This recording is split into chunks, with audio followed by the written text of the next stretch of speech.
Hello, everybody. Welcome to 3 Point Perspective, the podcast about illustration, how to do it, how to make a living at it, and how to make an impact in the world with your art. I'm Jake Parker. I'm Lee White. And I'm Anthony Wheeler. Gentlemen, how do you feel about doing a mailbag episode where we read a bunch of questions from the audience? Does that sound good? That sounds great. I love our audience questions. I have a question that I'm going to start with today. This comes to us from our friend Mabel, and this question is specifically for Jake. But Mabel will take a little bit of advice from Lee and I, if possible. The question goes, I've written a couple of novels, but I found my true passion is making comics and graphic novels. I have so many ideas for stories that are quickly piling up. I've made 3 20 to 40 page short story comics, and I really want to make one of the longer story ideas that I have, but it feels like a huge commitment. I'm afraid of committing to a story that could potentially take years to make when I have too many to choose from. How do I get past the FOMO and just get to work? Yes, I know exactly how she feels. And honestly, you guys probably know this feeling too. Just replace graphic novel or comic with, gallery show or children's book or whatever sort of project it is. Here's my solution for this, because graphic novels do take, if it's a 250 pager, if you're doing something like Craig Thompson and it's like 500 pages, like that is a commitment, and it could take years to do. So here's what I would say is you want to work on the idea in chunks, in like little self-contained chunks. Put those out there, see what the response is, see if you even like doing it, and don't tell anybody that it is part of a huge, bigger, epic thing. Just, let's say your story is The Hobbit. You're doing like a story similar to The Hobbit or The Lord of the Rings, right? And it's epic like that. Don't announce to everybody, hey, I'm gonna be doing a 500-page graphic novel fantasy thing. All you do is you do one short 20-page story about Bilbo Baggins having his birthday, and that's it. It's self-contained. He vanishes, and you find out that he's got this, little thing, this little ring that he found, and that's the end of your story. And you put that out there, and you get to find out if you really like working in this world. You get to scratch that itch, and B, you get to see if other people like this idea that you've come up with, and if they're itching for more and wanting more. Then you go back and you do the next 20-page segment of it. A lot of these classics that you think about, like A Christmas Carol, Tarzan, Frankenstein, Sherlock Holmes, even like more 20th century stuff like Hemingway's books and things like that. These were written, and we can even go into the 21st century with Andy Weir and The Martian, right? Yep. These were all written one chapter at a time and released in whatever format was available at their time period on the internet for The Martian, in newspapers or magazines for, people in the 20th century and the 19th century. And they were released and people got to read them, and people got to write in or email in and say, I love this, what's going to happen next? And they were serialized that way. And then once there was a proven audience for it, then they, edited them together or rewrote some things, but put out actual books, volumes of these things. And then once it was tested, then they would go in and write, another Tarzan book or another Sherlock Holmes book, right? And same with Andy Weir. Like, I don't know for sure, but I think Project Hail Mary may have had like readers that he was submitting it to that would read it in chapters before he released the actual finished book project. So that's what I would do. And what you could also do is, if you have like 20 ideas, do a chapter of your big epic, go do one of these other ideas. Go back and do another chapter of your big epic, go back and do one of these other ideas. That is my solution to this particular problem. What do you guys think? I personally think that's really good. I'm curious what you would think about this, doing, and I'm not picking on Mabel at all, but doing 20-page comics or 40-page comics. Like, how many comics do you think you really needed to make before you could get into Missile Mouse? Like, when you were way back early in your career, Mm-hmm. I can't remember the whole timeline and the events and Mm-hmm. stuff like that. But like, how many comics do you think you had done or stories that you had done before you really got into a 192-page graphic novel? Yeah, I did. I think about 10 comics before I did my graphic novel, and these were 10 to 20-page comics. Yeah. And I did a 20-page Missile Mouse comic, and that really was like what Was that got for Flight? it was for Flight Yeah, Flight Explorer. Junior. Yeah, Flight Yeah, Explorer. Flight Yeah. Junior, which was an anthology that kind of spun off from the main Flight series, which they're republishing. I don't know I if saw you know. that. Isn't that Yeah. cool? Yeah. Why don't we Kazoo, do that? like, what a Why have we not done trailblazer. that? Done what? Like a thing like Flight. I mean, we know enough people for sure who Let's are do it. pros in this. I mean, seriously, like 10 people with 5 to 10 pages each. Yeah. Why would we Would not you do would you that? do it? Would Thanks you for do it? inviting me, Lee. Dude, I would do it as long as I got the cover. Cover? Okay. And it says Lee White's anthology, With some special guests. Tell you what. featuring a few people. I'll be the editor. You're the cover artist. Anthony, you can do a comic story in it as well. Lee, I want to see you do, I don't care what you do as long as you fill 10 pages. And it could be sequential imaging or it could be full page illustrations, but it has to tell a story. Yeah. And you could do the cover, Lee, but I want final approval on it. But I also want you to Dude, revisit Petty Corner, and you draw the petty things that happen in your life. I'm for real though. Like not kidding. Like, why have we not done that? All joking aside, serious question. Would you guys want to do that? Yeah, absolutely. Yeah. I mean, why And I think wouldn't we have enough A, friends, and B, instructors, and C, students at SVS that we could put together a really incredible thing. I would think so. absolutely love that. Seriously. I would. Oh, I'm so sorry. I was going to say, I think anthologies are an incredible way for creatives to be able to test a lot of different stories, a lot of different sort of delivery methods with their comics, 2-page comics, 10-page sequential over multiple anthologies. Now, Jake, you released an anthology edition, Antler Boy. Walk me through. And so that was a collection of all of your stories, sort of not all, but a bunch of your stories leading up until that point. Right. And now Mabel, if Mabel really wants to work on a much larger project, and maybe for somebody else in the audience who's a little tepid on creating the master opus, like, how do you go about thinking about an anthology project like that or an anthology comic, and like, what are a couple of strategies that people could do to So really what I did with maximize that? Yeah, what I did with Antler Boy, I'd done these stories for Flight. I'd done this story for Out of Picture. I'd done another random story for some other anthology. I can't remember what it was, but so I had all these stories just hanging out, and anthologies kind of come and go, and I wanted something that I could like collect all of my stuff in a book and just say, here's the art that I made from this, during this particular decade. And what I did was, I called it the Antler Boy and Other Stories because I felt like I had to pick one story to like tie them all together, or one story to like be the marquee story of it. But then I I kickstarted it, and part of the kickstarting funds was to like the part of the thing was I'm going to add another story to this book, a new fresh story to this book.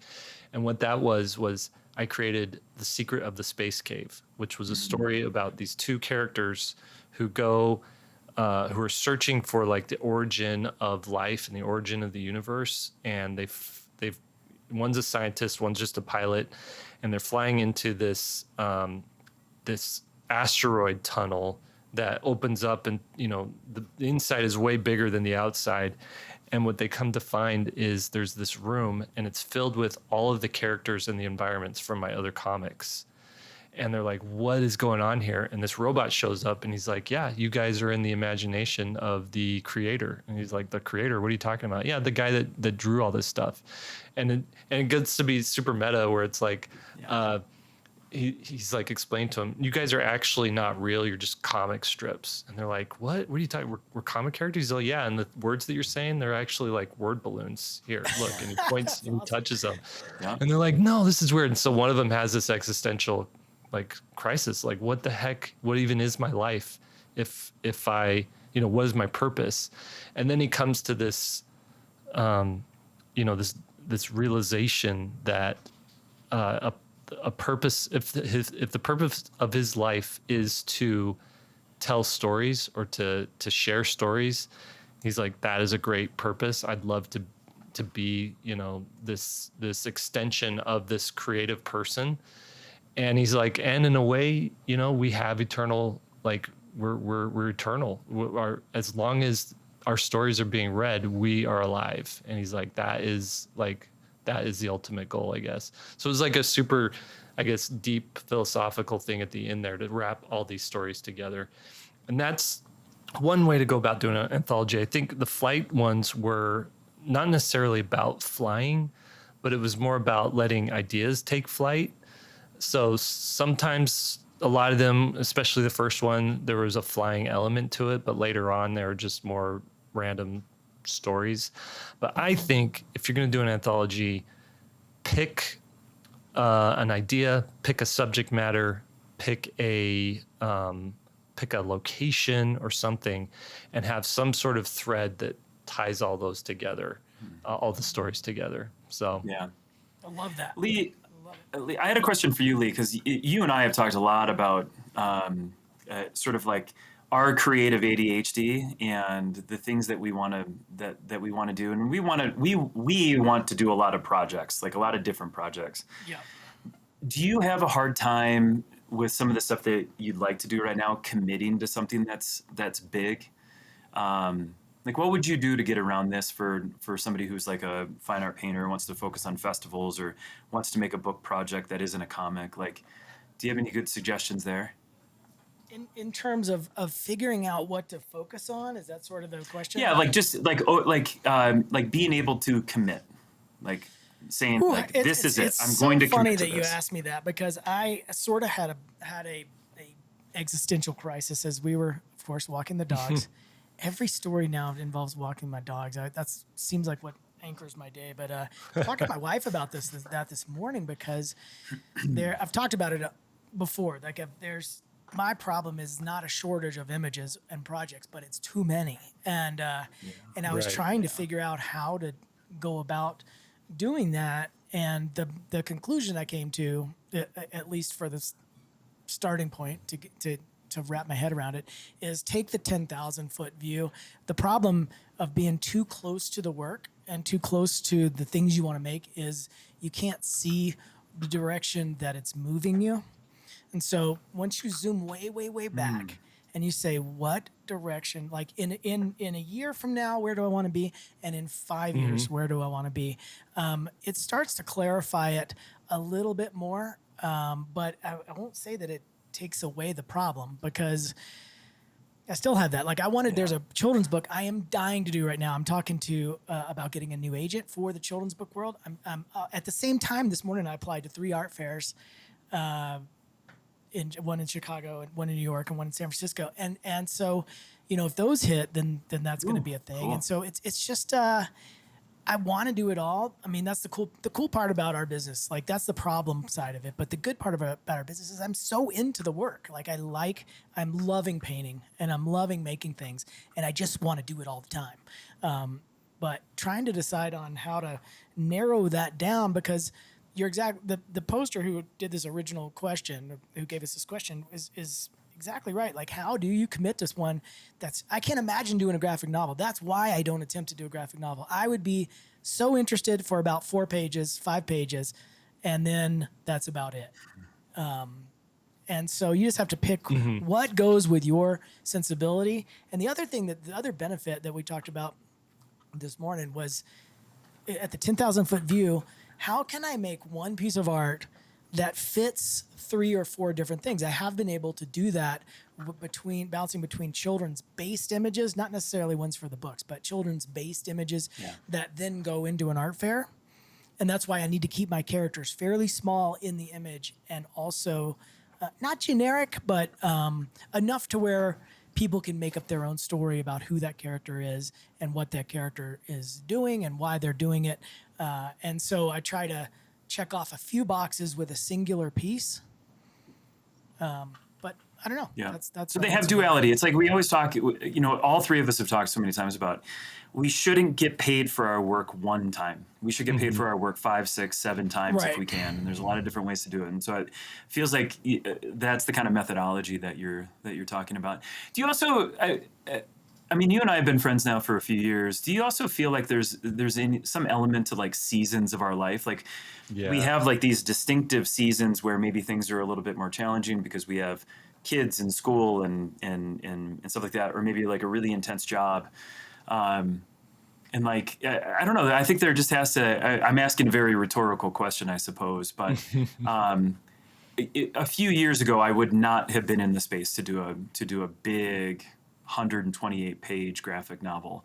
Today, after I've laid a lot of groundwork in my business, maybe if that project came and it was a great fit and it gave me space to do other stuff, but I have laid so much groundwork for other stuff leading up until this point. Like sometimes a business has to take precedent to let you be able to feed later as opposed to that one big project. Well, Can I also say really quickly? So I know you guys did the art festival or the art fair conversation last week or 2 weeks ago. Yeah. I got to go see Lee at an art fair. Oh boy. And look, I don't like to compliment him. It's a real problem with me. His work in person was so good, like so good. I've seen it in person a whole bunch, but like I've not seen a bunch of his pencil sketches. And my imagination was on fire afterwards. It was really good. Oh, that's awesome. Thanks. I'm glad, Yeah. glad you liked it. And that's one of the benefits of doing those shows is, accumulating everything together and seeing, okay, this is what I've made for this particular time frame, and then sort of move past it. I mean, I do think there's seasons in different forms for, going back to what you were just asking. And for me, I have my OCD and ADHD go together. I don't know if you but I'll hyper focus for a while. Like I was doing the watercolor workshops, and so I just dove so far into watercolor. And then now I pop back up, and I've made a couple of pieces digitally, and I had such a good time doing that. And now that's going to be my focus for a few minutes. And so you just kind of dive in, go as far as you can, and I'll obsess about it, and I'll make new brushes and, and then that'll end. I'll do something else and be like, oh, I'm going to do printmaking now. And then that'll be the whole focus, so. Yeah. It's still that constellation of stuff though. So like, I think all three of us hyper focus and hyper fixate, and then we really get to be subject matter experts even further in the field that we're in. But then when we do pop up, we're able to take those skills back into the other stuff that we're designing, making, selling. And so there's still some real advantage and benefit to it too. For sure. But it's hard to do a big, long time commitment piece. I don't know. But what I'm taking from this conversation is I'm glad I don't do graphic novels, and but I want to do the anthology. Now I'm all in on the anthology. Yeah. Okay. All right. We just need to hire a project manager to then feed it over to our art director. What do we do? Do we kickstart that? I mean, so we get realistically 10 people. Even 5. All wrapped around a theme of some sort that's big enough to where we can all play in our own little worlds, and then we do a Kickstarter. Yep. Yeah, you do Kickstarter. The thing with the problem is anthologies rarely make enough money to adequately pay everybody for the thing that they're doing. So, and because I've been a part of like other like concept art anthologies in a way where like for Design Studio Press, I don't know if they're still doing it or maybe they just stopped calling me, but they would do these books where it's like vehicles, wheeled vehicles. And so it'd be 100 different concept artists and everybody would get a spread and you could do whatever you wanted, or it was spaceships or whatever. And they're like, yeah, these books aren't huge money makers, it's just a way for you to kind of flex your muscles and kind of show off your portfolio a little bit. And, we're printing 5,000 copies and we're just going to sell these at, on our store and on Amazon, and whatever money's left over that would go to the creators will donate to this particular charity, which is, I forget usually what the charity they pick was, but it's like some charity that everybody can agree on, like the Red Cross or something like that, or we Lee could White Art Fund. What's that? The Lee White Art Fund. The Stuff's Lee White- expensive. The Jake Parker mortgage payment charity. I just want to look like the good person. Like, I definitely want to give the money to the Red Cross. Thank you. Yeah. Yeah. No, so I think it'd be cool to be like, and again with Kickstarter, they're like, they have a rule where these things aren't for charity. So essentially all money created would go to or all money raised would go to the project itself, making sure the project gets printed, published, distributed, all the backing and everything. And then you could say the leftover funds would go to, I don't know, a scholarship or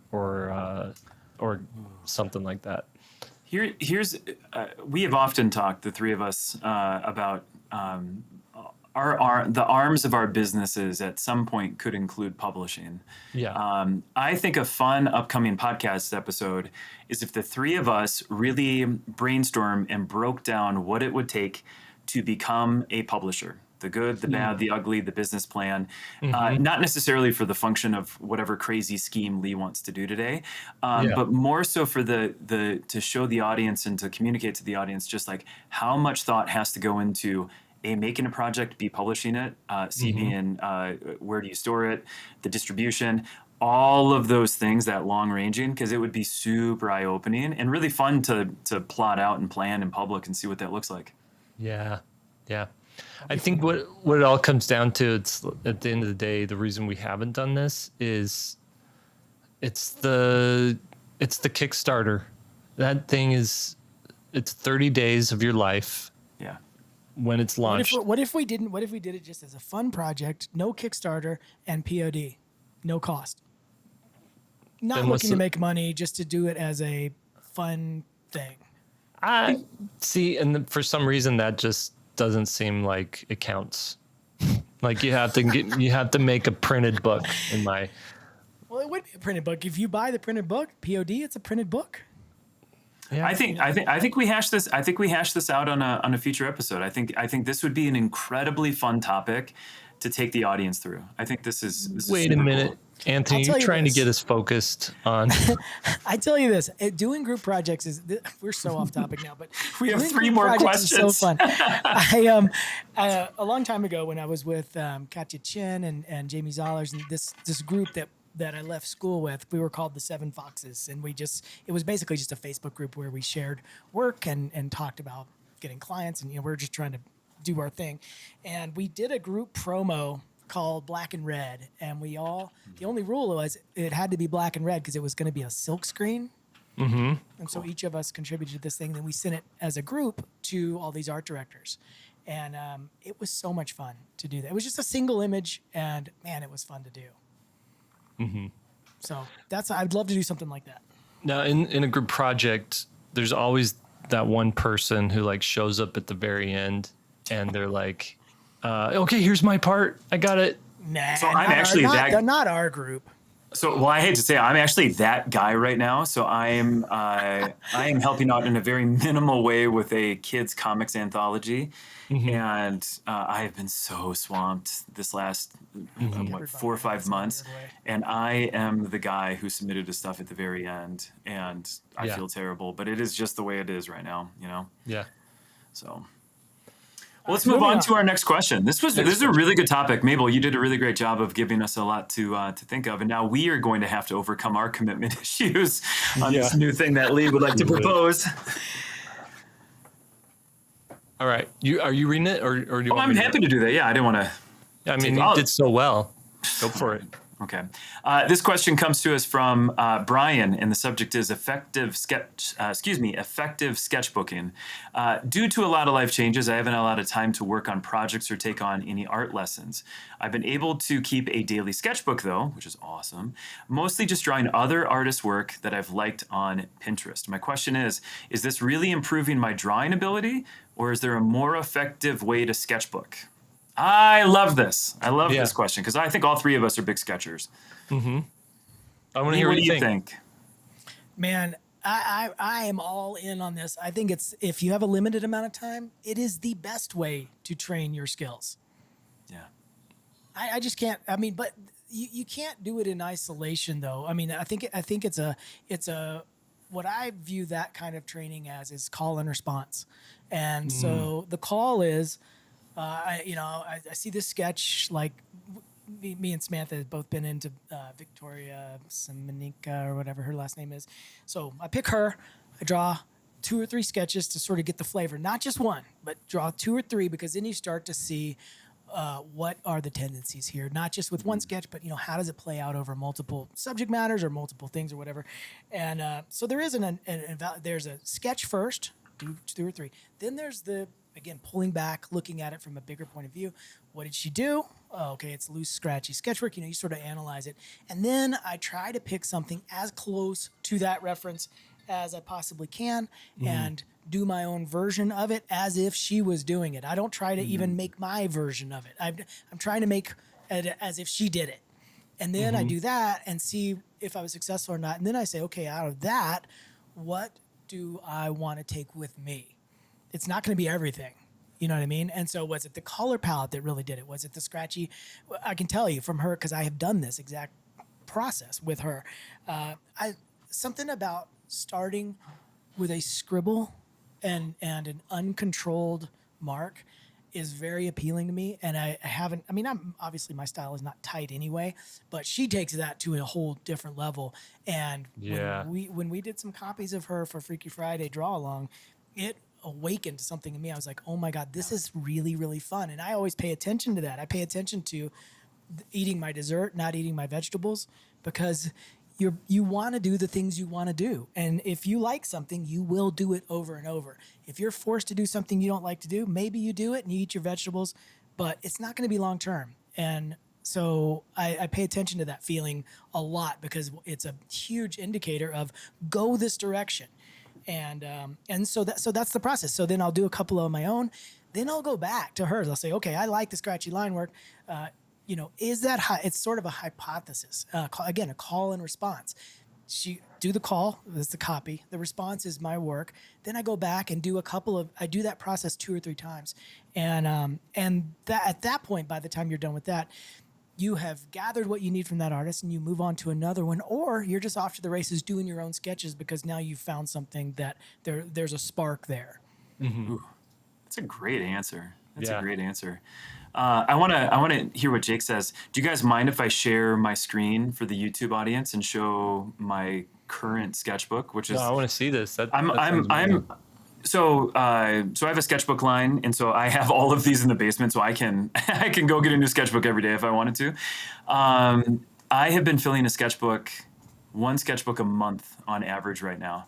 Whoa. I've just been having so much fun. So some of these are workshops that I teach. Some of these are Freaky Fridays that Lee and I host every other Friday over at SVSLEARN.com. And so this is just the 2-minute flip through. So I wanted to point out, so Brian's talking about just drawing stuff from Pinterest. These were a bunch of character designs that I found on Pinterest that I did in a workshop. And I had so much fun drawing these shapes. And now I've been able to incorporate them into other things that I've done. And Lee and I talk a lot about this on our Friday shows, that we are constantly switching mediums, techniques, pens, pencils, brushes, gouache, anything that we can get our hands on. I'm a huge fan of prompt work, and so I've been doing just as many random, bizarre prompts as I can. I'm also starting to thumbnail a short comic because I too have commitment issues, and so I've been thinking about moments and scenes and things like that for a comic. More prompt work is what I have in here. The prompt on this one was stitches, and so I thought that I would draw a crowbar holding rabbit who has a bunch of stitches. These were studies that I did of one of my friend. I have this friend named Dana. She did this incredible piece. And these are studies that I did of her piece, but in my style. So a draw this in your style sort of thing. Yeah. Couple of like really, because I'm a big line work nerd, but on this I just wanted to just not take the pencil off the paper. More thumbnails for a comic, thumbnails for a big gouache piece that I want to do about a Grim Reaper. Some comic panels that I was trying to puzzle through. This is a Freaky Friday that Lee and I hosted. Took just inanimate objects and turned them into monsters. So some are better than others. Yeah. An ink test that I was working through. That's cool. Some more prompt work where adorable triplet pirates. And so I was puzzling how to draw all these little baby pirates and then thinking about composition. This is from well, it might be at the end of the show today, or maybe the early part of the show. I'm not. This is Jake's. Was it your sister? Whose owl was this again? My sister-in-law. Your sister-in-law, yeah. So this is the delinquent, degenerate owl with the one eye and the crowbar. Yeah. And he's giving the middle feather. I drew that at the top of the show. But these are just more images from Pinterest where I'm trying to see what other people make and how can I adapt it to my own sort of style and interest. This is my conversation about pineapple on pizza. I'm just not into it. This is a pile. Wait. Yeah. I was trying to get a controversial statement in and out. Okay. That is very controversial. Have you ever seen a pile of ducks, though? This is the pile of ducks from Jake's terrible story. I don't want to hear that story. I told them earlier that I saw a bunch of comments about the duck story, and I was like, oh, I got to go listen to it. And then they told me it was terrifying. Oh, that is awesome. Thank you. This was just a total, like, I just put pencil to paper and let my imagination go, and I was just trying to find something. That's my favorite one. Can you send that to me? Because I'm going to do my version of it. Dude, should we do a draw this in your style? How about this? Yeah. You do a draw this in your style of this, and then what I do is a draw this in your style of your piece, and then we do a game of artistic telephone back and forth. And by the end of like 10 versions, we will have something so radically different that we won't even know where the subject material came from. But seriously, send me that. I want that. Anthony, I got you. Is this all sketch that you're doing on Twitch, or is this just personal, at home? It's a big mix. It's a really big mix. I am just at this phase, like I always used to have sketchbook anxiety. And then I made these sketchbooks. And actually the reason that we have this Wire-O binding and this whole thing is horizontal, I don't know if Jake will take credit for it or even remember, but like Jake is the reason that I ended up going with this binding and then going horizontal so we would have more space to work this direction when I made all of these. But I had so much for live streaming. What was that? Perfect for live streaming. Perfect for live streaming. It is. Yeah. Anthony, what do you think about the idea? This is another thing I was talking about with on my dog walk. Is because you're in Denver, we're in the same city. We should do a live event.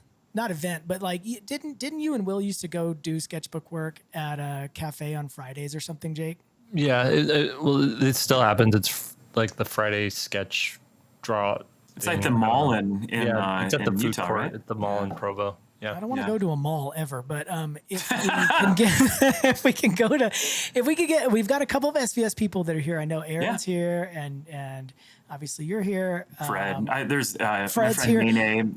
we got a whole huge crew here. Yeah. If we do that, we'll make an announcement. But what do you think about doing that? Like a little cafe kind of. We'll just go, bring your reference if you want to, draw from life if you want to, whatever. Yeah, I think that's great. I'm going to shut up here in a quick second, and then I'm going to let Jake talk. My big thing back to Brian is you sketch when you have capacity. 10 minutes a day will add up, even if it's just 10 minutes. Yeah. And even if you're copying things from Pinterest, which is what these were, I took this shape and adapted it into a bird character. Your imagination can flourish by taking reference from somebody you appreciate and then just allowing your mind to wander. And if you only do 10 minutes a day, you are still furthering your career, your sketchbook, your mentality, your creativity.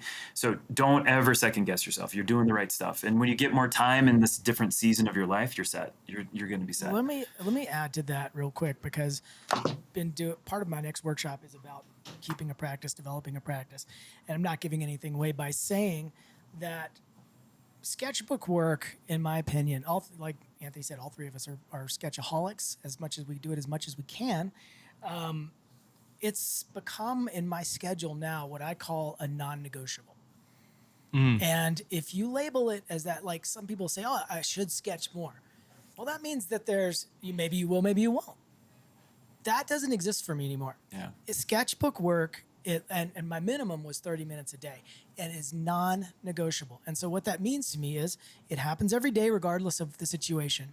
I mean, unless it's life or death, of course. There's always exceptions. But without normal exceptions, I'm sketching once a day, every day, and to come to it, depending on how long your time frame is. But like Anthony was saying, 10 minutes, that's a great starting point. 30 minutes is better in my opinion. Yep. But if I still got a half an hour, I cannot sit down and wonder what I'm going to sketch. And so the first day always of my week of sketching is gathering the things that I'm going to sketch. Sometimes that just means a prompt. I'm going to sketch fire hydrants. Fire hydrants are actually pretty beautiful if you look at how they're all designed. But it could be fire hydrants. It could be, the next page could be character design. Okay, let me grab the reference for that. It could be, whatever the thing is. It could be Vespas. That was one of the things that we did for Freaky Friday that was really fun to draw.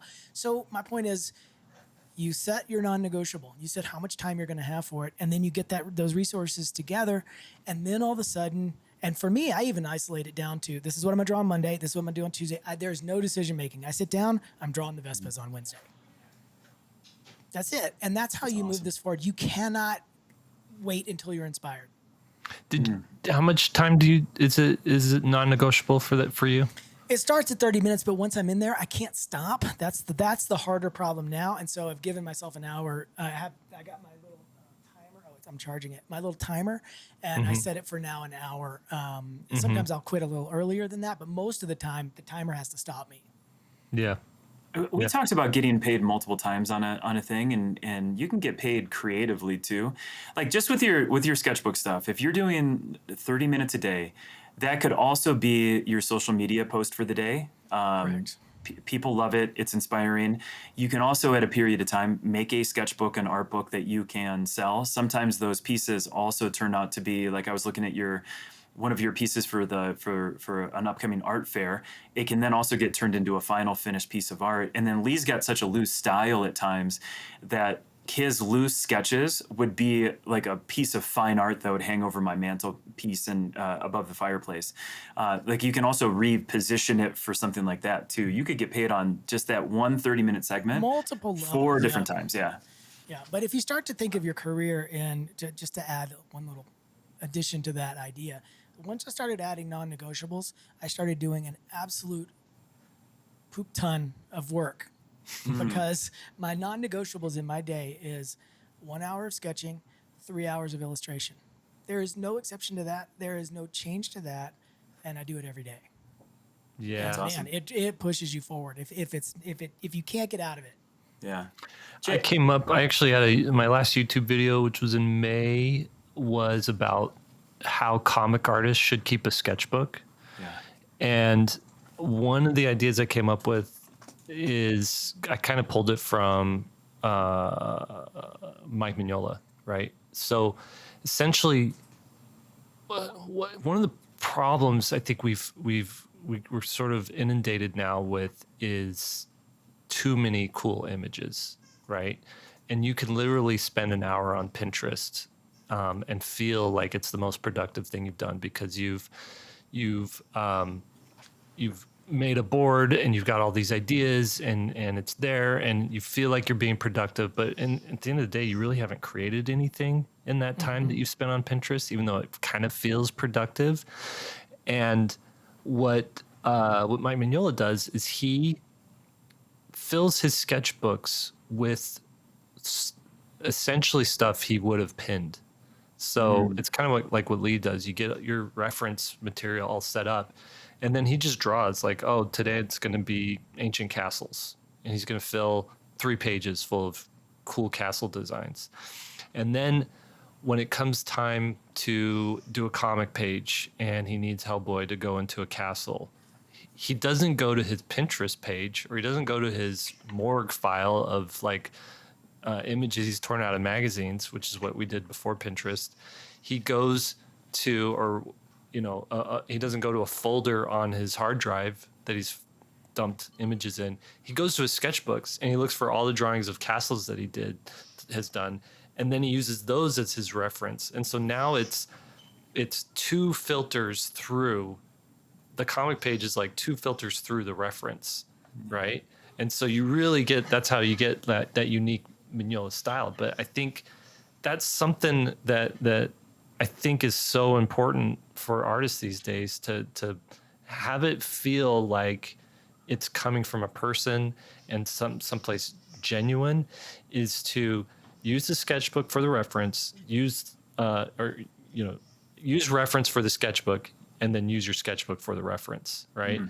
And then the other point I made in that video, and you should definitely go watch the video, is I'm throwing out this idea of having multiple sketchbooks. So having a project-based sketchbook. So let's say you have your idea for a graphic novel. Anytime you have ideas for that graphic novel, put it in that sketchbook. And maybe you do find a cool image, print it out, cut it out, tape it into that sketchbook. So that sketchbook becomes like a scrapbook, drawing book, idea book, write down notes, whatever. That's your project sketchbook for then.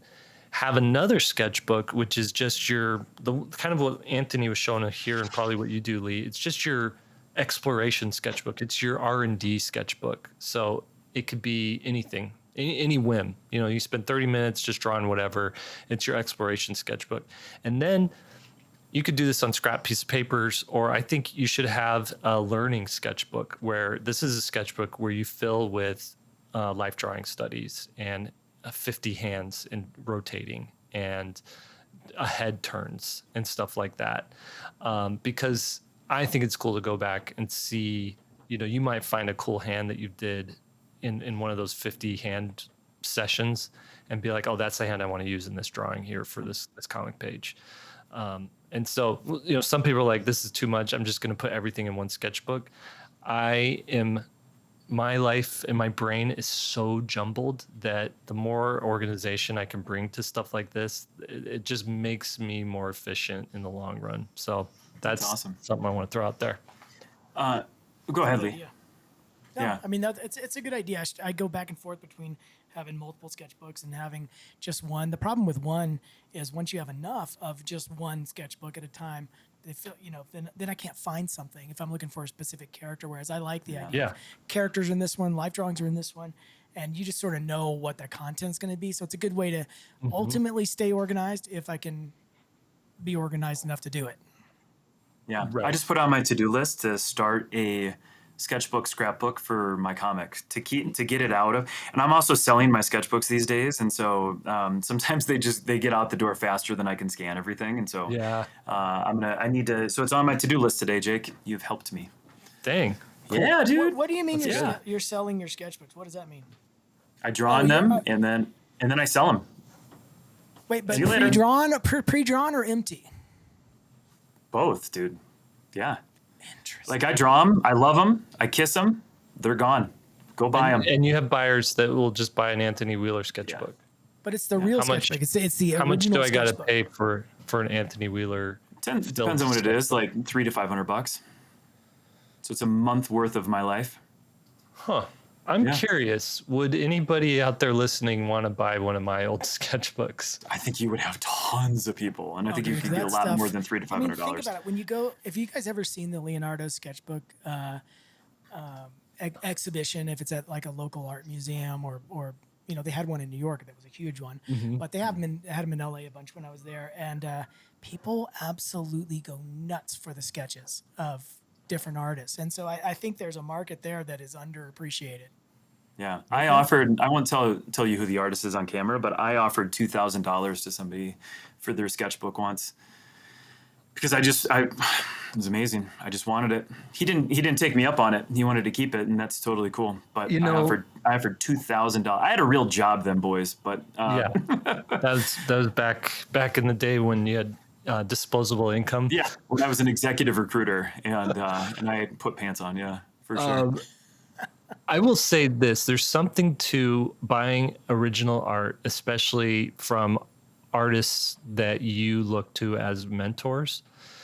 Because I have a couple of a handful of pieces of original art, whether it was through art trades or actually spent good hard money on it. And I'll go back and look at those and just be like, okay, how'd they do that? And just almost like soak in the energy from those things. Yep. So That's I why could see- this entire wall right here for me, and Yeah. there's like 6 or 7 Jake pieces up there from before you and I were even friends. Yeah. And so there's 130, 140 pieces up there. And those are just all originals from other people. I stole one from Lee the other day at the art festival. You didn't see it, so that one's up there too.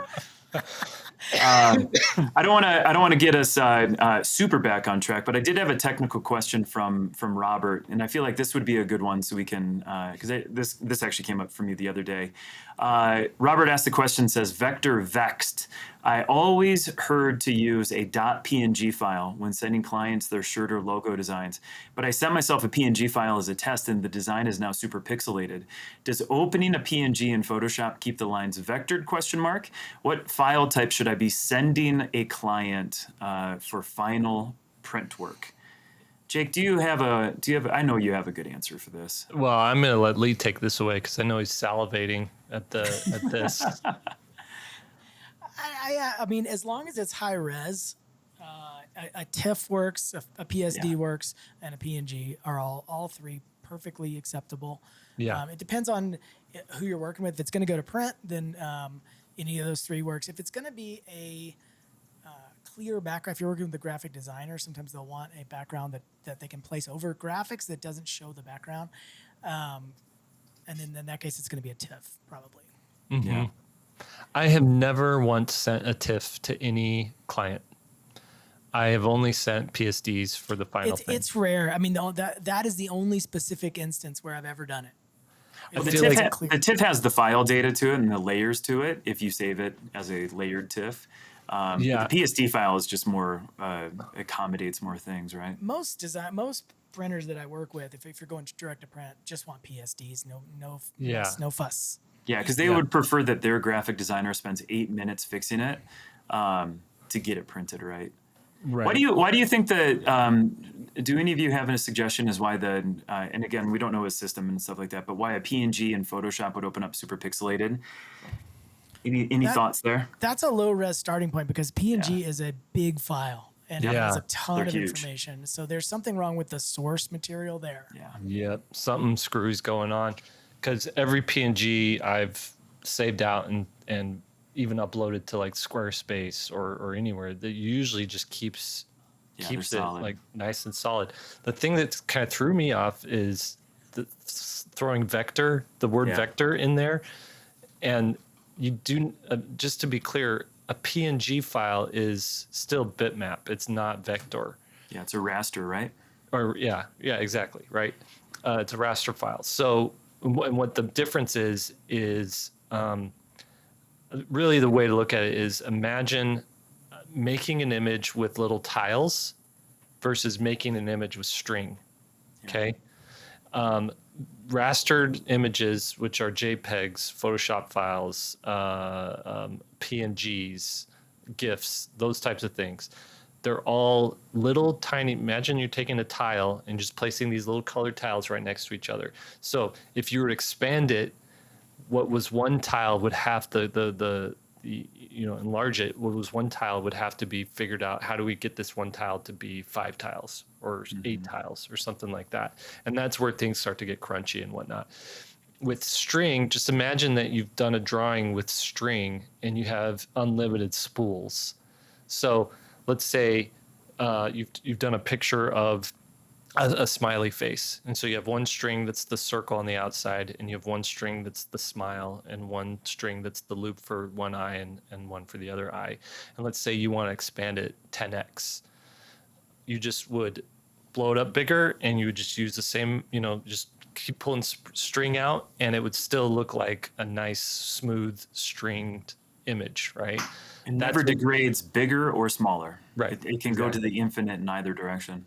So that's the difference between vector and bitmap. You could do vector in Illustrator. Adobe Illustrator is primarily what they do there.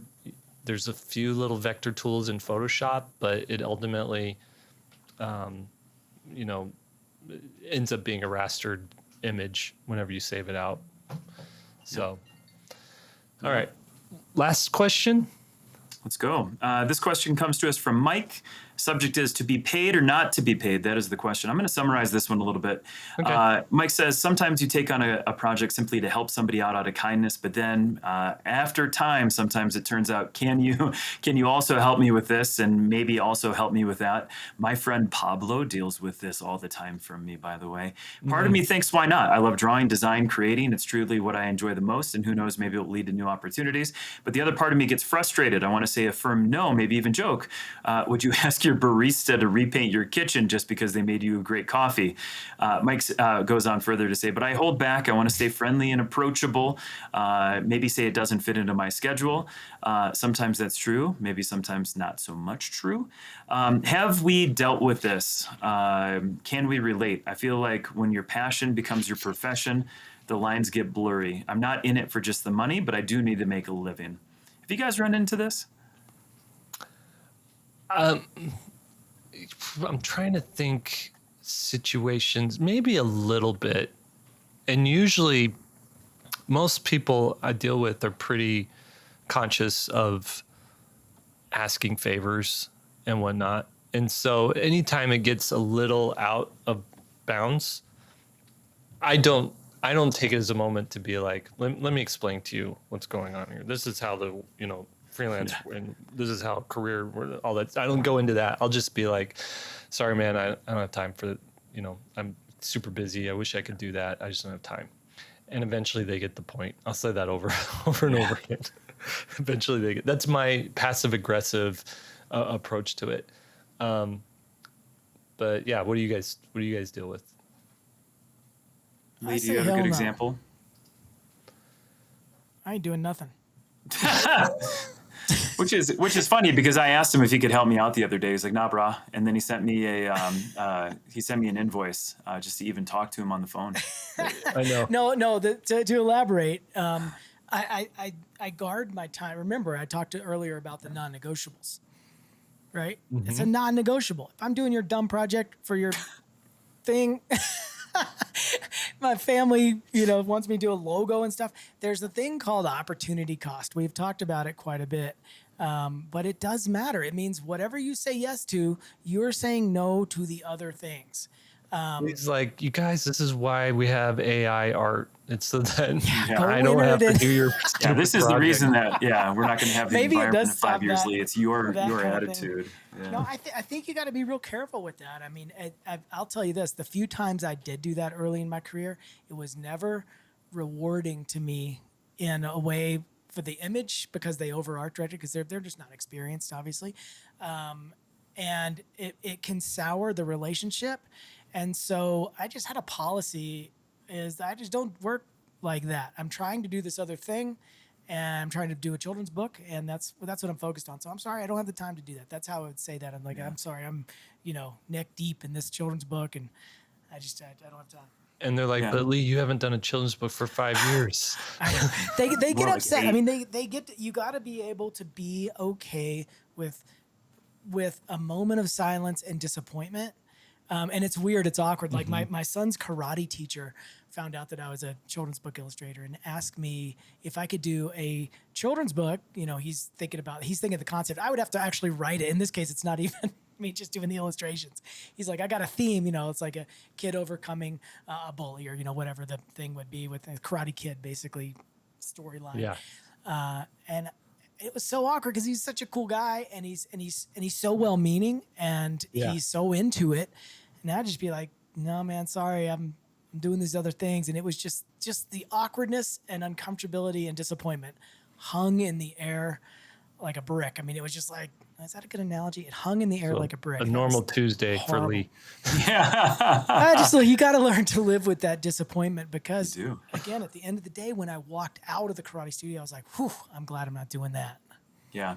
Go ahead. I was just going to say, like, oftentimes I like to put it back on them and be like, okay, show me your manuscript, and then they're like, oh, I gotta do something. Yeah.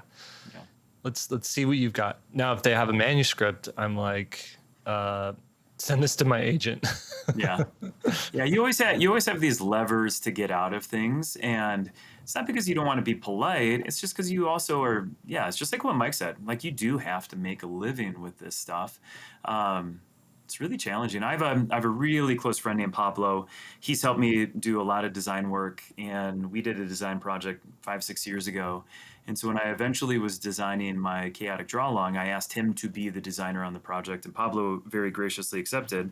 And he also said, like, I'm just very happy to help you and be a part of this. I made sure to pay him, and it was a prickly conversation between him and I. Was like, hey man, I'm going to pay you. Okay. I'm going to pay you. So, but that also didn't mean that it was endless revisions. And it also didn't mean that I could get anything on a moment's notice from them 5-6 months, a year after the project. And there are times where I feel like a heel because I will reach out and be like, hey man, I'm sorry. Can you help me dig up a file on a thing? But I'm also, I try to be as respectful about his time. Now that's hard because now I'm an illustrator, he's an illustrator. We're both working professionals. And so we have a little bit of a better camaraderie over it. It's very different when it's like your yoga instructor, or your, karate instructor, and you do have to create more deliberate boundaries. This comes up all the time though. Like, I bet you guys probably encounter it 3, 4, 5 times a year where people are like, ooh, can you design a poster for my band? And then you do have to really decide, like, do I want to? Do I have capacity? Am I interested in this? Do I have free reign? Is this going to be a problem in my schedule? And you have to solve for all of these questions and then decide if you want to do it or not. And it can open up a huge can of worms down the road. Yeah, that's the thing. If it's something I really want to do, I'll make time for it. Yeah. I will. I'll find a solution to make that happen. But 99% of the time, I've got, just like the first question, I've gotten 40 ideas that I want to work on. So sometimes you got to do it too, just for the. It's like good for the network, building a friendship, building a link to other people, and so sometimes you'll take a job just because that this person may be 1 degree away from another person you actually do want to work with, and someday they're gonna have a conversation like, what was it like working with Jake? Oh dude, he was fun, he was on time, it was good. They're like, oh okay, give me his contact info.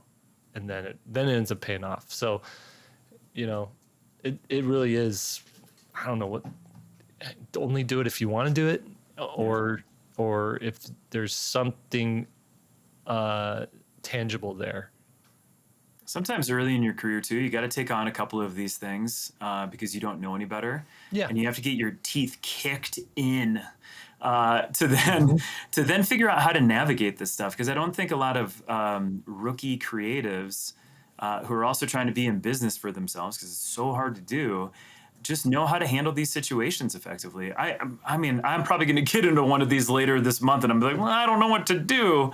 And so sometimes you just have to get super uncomfortable and have one of these things completely fall apart before like, this is what I'm supposed to do. And this is how I'm supposed to say no. This is how you get to where Lise just says no, and he just turns around, walks away, shuts the door, and never calls that person back. I'm serious. The day that you learn to say no without feeling guilty is the day your life takes a turn for the better. Yeah. That's why I always say no to when he asked me to go out for burritos. I'm like, no. Yeah, but then I say no to your no, which means it's a yes. Oh, it's reverse uno to my no, and then 2 negatives make it. Yeah. That's right. What if this karate instructor, Lee, was like, yeah, I'll do Emerson for free. I'll teach him for free for the next 5 years. Well, again, then that would become a situation where you got to start weighing it out. Is in 5 years, would 5 years of karate classes cost me more than my first children's book being published where everyone can see it and from a real publisher?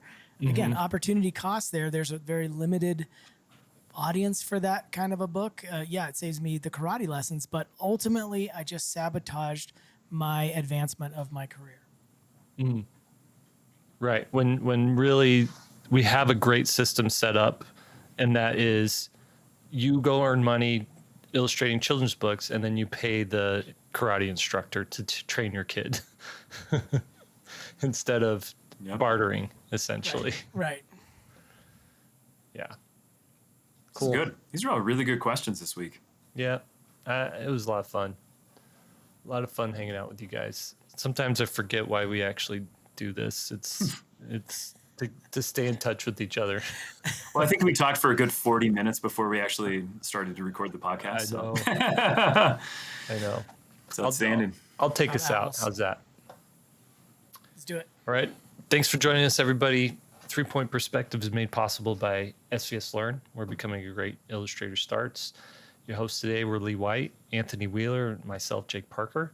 Shout out to the SVS team who helps make this podcast, as well as everything we do at SVS possible. Our podcast producer, Daniel Tu, our team manager, Preston Smith, our keeper of the curriculum, Austin Shirtliff, our show notes wrangler, Lily Howell, our chief operations officer, Lisa Fott, and our illustrator, Annalise Black. She does some amazing illustrations for our YouTube channel every episode.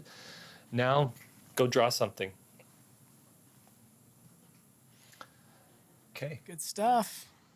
Good stuff. What's the rest of your day look like, Anthony?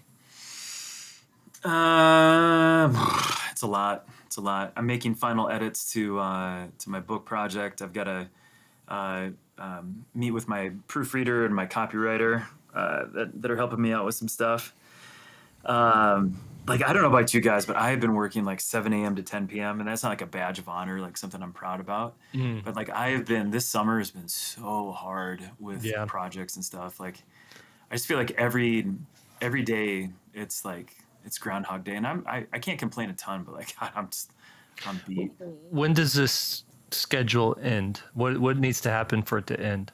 Yeah, so we're going to press tomorrow. So on my book project, and then I bought more hours from Forward for graphic design for the draw along. So my goal is book out, done, shipped, chaotic draw along, all fully designed, and then we're gonna release a couple of decks in the fall, like in September, and then we're gonna do the rest of them in like February, March.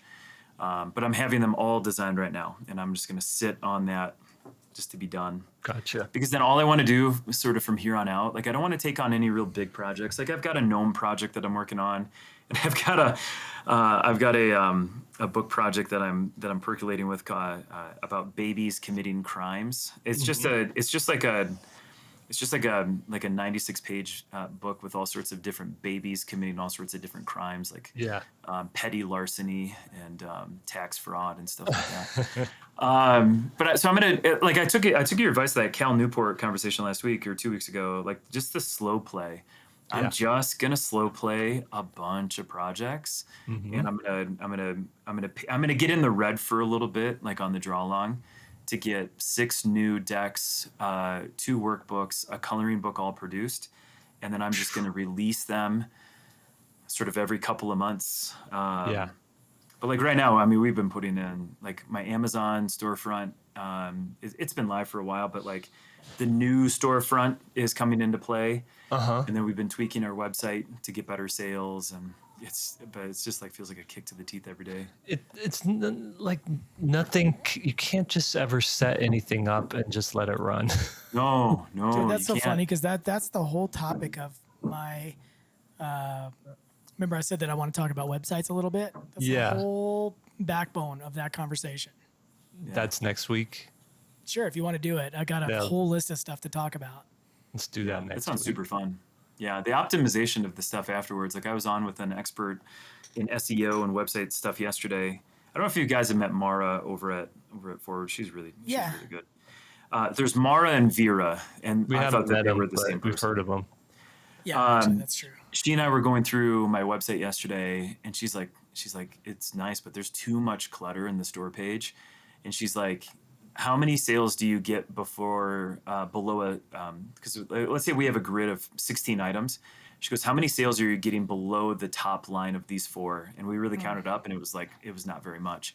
She's like, we need to turn all of these additional 12 products into another row of buttons, but big buttons that people can click on for the items that just aren't selling frequently to get that visual clutter out. Yeah. And then we need to reprioritize the bigger bundles. So we're not getting an average ticket of $30. We're getting an average ticket of $60. And that's all that top line stuff. And I was like, well, obviously that makes so much sense. Yeah. But, you know, like, why didn't I think of this? And, but this is now like the 10th or 12th time we've optimized that website, and you learn all that stuff. Yeah. So That's so frustrating because like I was doing the same thing yesterday, culling through, looking at some analytics and stuff. And then somebody buys 2 of the absolute oldest pieces I've ever had. I was literally getting ready to take them off and they bought both of them. yeah. I was like, God dang it. They're at least 12 years old. And so now you don't want to take those off your website because that one They sell person. so infrequently. Yeah. But I wouldn't have Yeah. made the sale, or would they have, that's my question is would they have bought something different, or did those images strike them in that way? And that was what I needed to do. So, you know, it's a constant, like you said, constant looking, constant retweaking, but, it was huge. I mean, it was like 4 feet tall is how tall he looked. Like Yeah. they were giant. Just lifts Emerson off the ground. Dad, save me! Well, I don't know if you guys remember a long time ago. I did an art fair in Salem. I guess I didn't know Anthony at that point, but they had a whole problem with owls attacking people, and then they hired me to do their art fair poster. So I was the sort of featured artist, and I did their poster, and I did this traditional watercolor painting basically dedicated to those owls that attack people. Okay, so I didn't know that that's where the story was going to go. I thought that you were going to say they hired you to dress up in an owl costume to intimidate the attacking owls at the art festival. The next logical thing. If I had I a was- nickel I for was every going- time somebody asked me to do that. Yeah. I was going that direction too. Like Lee doesn't own a gun, does he? Was he the owl bounty hunter? Dude, one episode we talk about owls. A couple episodes ago, Jake was talking about a very uplifting story about ducks. Yes. I saw a bunch of comments about the ducks, and I haven't had a chance to go listen to that episode, so I don't know the gist of what. But a lot of people commenting about those It's heartbreaking. It's heartbreaking. Ducks. Oh, I don't want to hear it if it's heartbreaking. I thought it was going to be like a funny Well, story. let me tell you my owl story. Oh, God. God, do you have an owl story? Sorta. My sister-in-law collects animals. She loves animals. And her house is just Animalville, right? Like she's got animals all over the place. And so grandma, my mother-in-law, finds an owl that fell out of the nest and its eye is damaged and it's like dying. And so my sister-in-law is like, she's like, no, I could save it. So she takes the owl in and she hand feeds it, with the dropper and everything. And the owl grows into a full-grown like owl with one eye. It looked like a monster, like a mythological like a beast or cyclops. something. Yeah. Yes. And she named it Bud because her grandpa lost his eye, so he was one-eyed. So they just named it after Grandpa Bud. Okay. I'm gonna start drawing this right now. So it's illegal in Arizona to own an owl because they're course it is. protected, right? I don't know if you can own an owl anywhere, right? And plus these owls, Rhode Island, big owl right, population. right. Pet So owls. these owls you got to feed an owl. What do you feed an owl, right? They're hunters, they're predators. They eat birds, they eat rats, they eat stuff like that. So in Arizona, we also have tons of doves all over the place. Oh yeah. Right. So what she started doing was trapping in the Havahart traps, doves. So the doves would go in there, she'd trap them. Then she'd dunk the whole thing in water and drown them. And then freeze them. And then every day she'd just give a frozen dove to the owl, and the owl would just rip it apart and eat it up. And Is this everyone was better than the happy. duck story? Is this a happier story than the duck story? Because this is crazy. Yes, actually, because this is on par with it. Okay. Oh my God. All right, I want to test Anthony's. This will be some good banter if we can get a good one. Let's see. This is the banter. He didn't finish his story here. That's enough of the story. I don't want to hear any more of that story. I do want to know though. So we have a bird of prey living in one of your family members' backyards. We're hand feeding it cereal and rats, drowned rats. What happens with doves. the owl? Yeah, feeding well, it doves, rats and doves and stuff. So what happens to the? I was drawing the one-eyed owl. Where is this owl today? This owl today is at a like a riparian raptor, like official. What do they call it? Like a retreat? What are they called?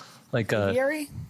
It's like, yeah, an I just came up with that word. aviary. I don't know if that's real. I just pulled that out of the air. Anyways, I just made up the word aviary. No one's ever heard it before, boys. I know it's a word, but I don't actually know what it means. Right. She donated it or dropped it off at a place that takes care of like bad birds, not bad birds that are my vocabulary just Delinquent birds. Delinquent birds of prey. Oh my God, there is a children's book in that. I'm drawing it right now. So I'm going to put I have an eye patch. I have one eye, and I'm going to put a crowbar in this owl's one wing, and then I'm going to put a drowned dove in the other one. You could do a children's book about teaching kids about religion and call it Birds of Prey and assign a different bird to a different religion. And it's just the front cover is the owl, and its two wings are together, and it's looking up like this. So that's Jake's owl story. So Anthony, we're at a party with Jake, and this is a hypothetical. There's 10 people around us. They've all told an owl story, and now it's to you. You don't actually have an owl story, I'm assuming. So what would be your story if you had to make up an owl story just on the spot? You're presenting this to me. You're asking me what I would do. Yeah. What's your owl story? Oh my gosh. Can you make I would probably just word for word recount the story that Jake just told. But I would make it my story. I would make it my story, and then I would weave it into. Then at some point we had to rehome. No, but Jake has just told that story in the group. So I forgot that Jake would be there. Sorry, Jake's there. Yeah, the weird part of this is that I was invited to the party. Yeah, we're all invited to the party. Everybody has shared an owl story. I'm just trying to think. Like we've been talking about how quickly you can sort of make up things on the fly. That's one of the conversations I had with my son. So we were coming up with just random story ideas based on a topic. Yeah. And so that's what made me think of this. So let me think. If I was in a group and we had to give an owl story, I definitely don't have an owl story other than I saw that big owl the other day. I think here's my owl story. See how believable it is. Okay. Did you guys hear about that owl in Wisconsin? What? No, I didn't. Talking about? Oh, yeah. Can you tell me that? Yeah. Well, it's a pretty crazy story. But so this town, Owlville, is named really after this crazy famous owl that used to sit in the middle of the town square in this town in Wisconsin. And so, they have local elections and all this stuff. And this owl was so popular and so big that they sort of honorarily named the owl as the mayor of this town. And to this day, the town still has a mayor as an owl. What do you think? Details aren't good, but that's a start. I think owl as a mayor. Yeah. Yeah, I also, in my brain, you said Big Owl, and I just heard Big Al. And I just Big have this idea of a guy, like a guy named Big Al, but he's dressed up as an owl.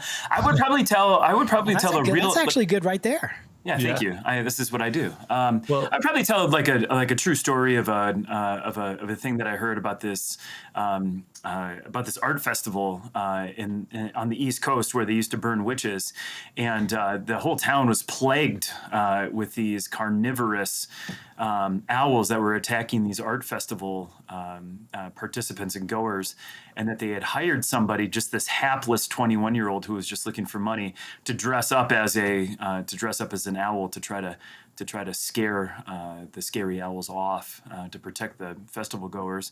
I'd probably weave a tale like that, but that's so outlandish, you know. But then that would be the question: is did it work? And then you'd have to say no. He went in to try to clear him, but there was so many of them, they carried him off, and they never found him again. It's a fun game to try to come up with immediately. I was talking to someone, and they were telling me that your voice sounds exactly like an owl. Oh! No. No, Oh, wait, they say who? Yeah. Welcome back to Dad Jokes. Ooh. This is amazing. We haven't even introduced ourselves yet. It's just no, we're let's- just This doing is owl it's talk. 8 minutes of owl banter.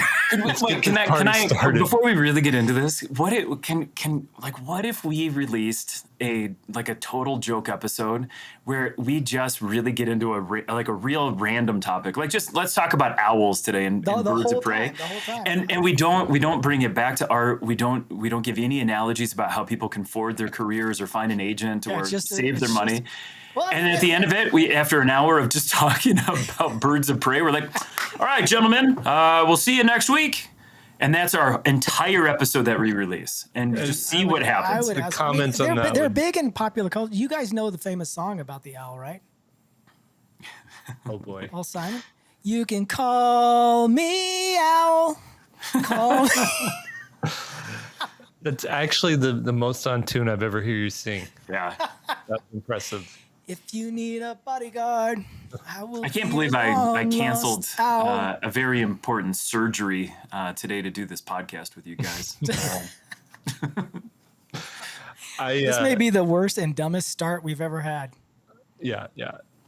All right. I think this is probably going to go to the end, right? No. Well, we had some banter that didn't even make it in last week. So, anyway. I think it's been a good banter, a good month or two of banter around here. Yeah. Let's move on. All right, let's do it.